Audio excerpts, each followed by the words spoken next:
our identity, of who we are. The second aspect I would highlight is that of belonging. We always define ourselves by where we belong, who we belong to, whether it be nation or race or religion or social grouping or religious order, whatever it may be. We define ourselves by where we belong, who we belong to. Carmelites belong to Mary. Mary belongs to Carmel. That has been there in the Carmelite tradition right from the very beginning. The Gospel tells us today that the disciple that Jesus loved made a home for her. We make a home for Mary. Mary makes a home for us. Those themes we find right at the beginning of the Carmelite tradition. And why might that be? Because when the early Carmelites reflected on who are we, what are we called to be, they identified with Mary. Perhaps St. Teresa puts it best when she said, those of us who wear the habit of Carmel, those who are Carmelites, are called to a life of prayer and contemplation. Mary, through Carmelite eyes, is the woman of prayer and contemplation. Therefore, we belong to her, she belongs to us. And the third aspect leads on from that, and that is meaning. Every life needs meaning. It's not just enough to know who I am and where I belong. What does this life mean? What is its deepest meaning? Our human dignity requires that. There's something deep within us that calls us to search for meaning. We search for meaning. That's what Mary did in the Gospel. We're told that she treasured all these things in her heart, even when she didn't understand her son and what he was doing. Like, for example, when he was 12 years of age and there in the temple, and Joseph and Mary don't know what this son is up to. We're told she treasured these things, she contemplated, she reflected deeply on what all this means. And so, today, we come to this feast, the most important feast of our Carmelite year. And we heard in our first reading about Elijah. Elijah is again somebody the Carmelites have identified with from the beginning, because the Carmelite order began on Mount Carmel. That's why we have the title Carmelites. That's the biblical mountain associated with Elijah. Another mountain where Elijah found himself on was on Mount Horeb in Sinai. And there, God asked him a question. What are you doing here, Elijah? And that is, to that question, Carmelites would respond, Our Lady of Mount Carmel, the feast of Our Lady of Mount Carmel. Perhaps that is our response to that question. What are you doing here? Why are you here? Why is this important to you? And that question, no doubt, is in your heart, Marian, as you sit here today. Having come a long journey, as our second reading said, those that God has chosen long ago, and God chose you for this long ago, In the words of another prophet, Jeremiah, before you were formed in the womb, God chose you for this.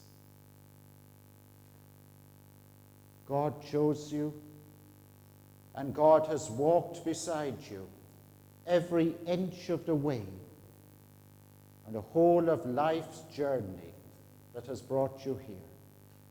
Every part of it, every aspect of it was part of God's great plan. God's grace was at work in you throughout.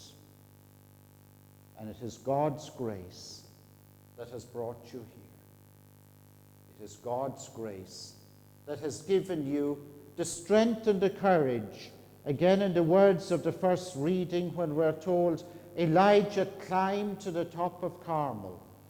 You have climbed to the top of Carmel. It's been a long climb, a difficult climb.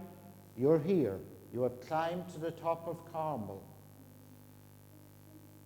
And no doubt you could identify also with Elijah's poor servant who was sent, go up and have a look.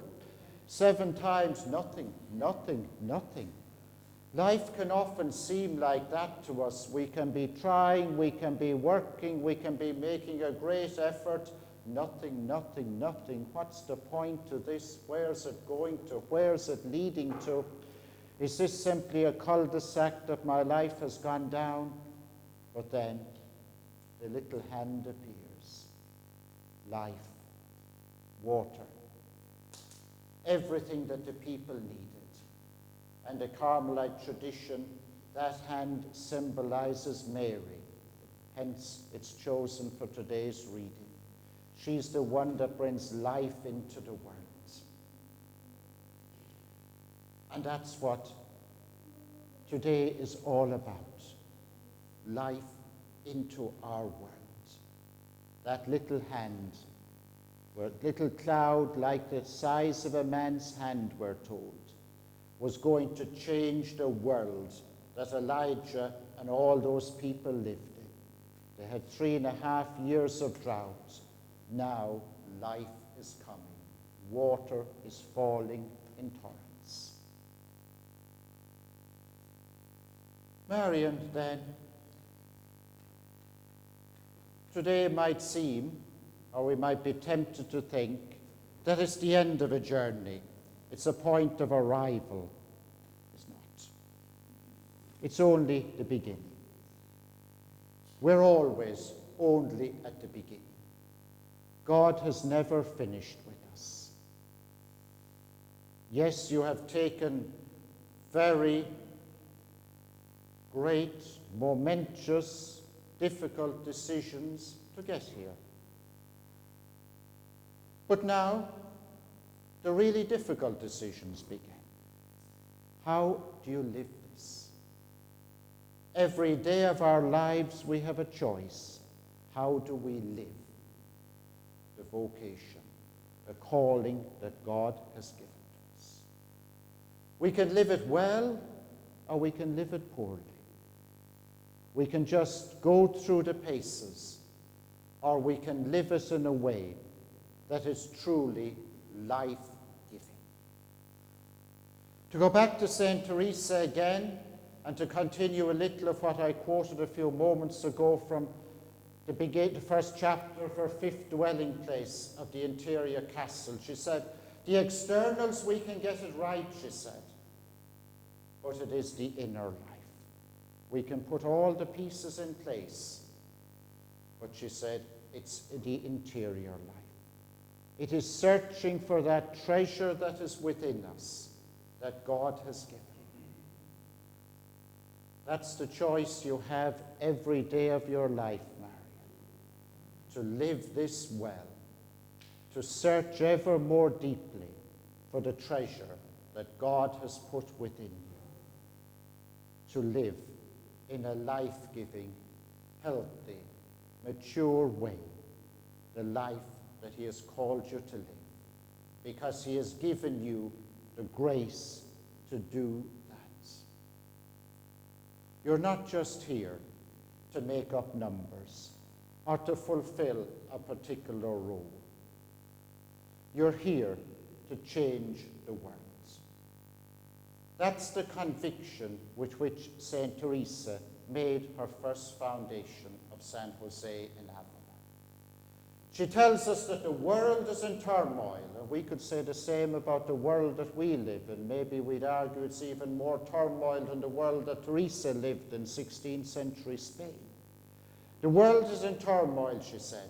But if we live our lives well, our task, she said, is to live the gospel, live the evangelical counsels well. That, for her, was the right response to what was going on in the world. She lived with the conviction that this could change the world. That first community that she founded, if we read carefully how she described it, you see that she is creating a whole new way of living human life, a whole new way of living human relationships, a whole new way of being.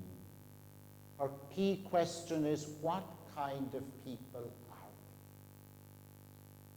we? What kind of people are we? She is convinced that if this little group of people, this small little community of 12 that she has founded, can really live human and Christian life well, the effects that that have are limitless. In describing her first monastery, she said, "This is a star shining." That's a wonderful image, because we know that the light of a star can reach light years away. It can reach, the light of stars that reaches us comes from distances we can't fathom. The light from the life lived here in this Carmel in Quidenham, yes, reaches the ends of the earth, reaches the whole world in all sorts of different ways.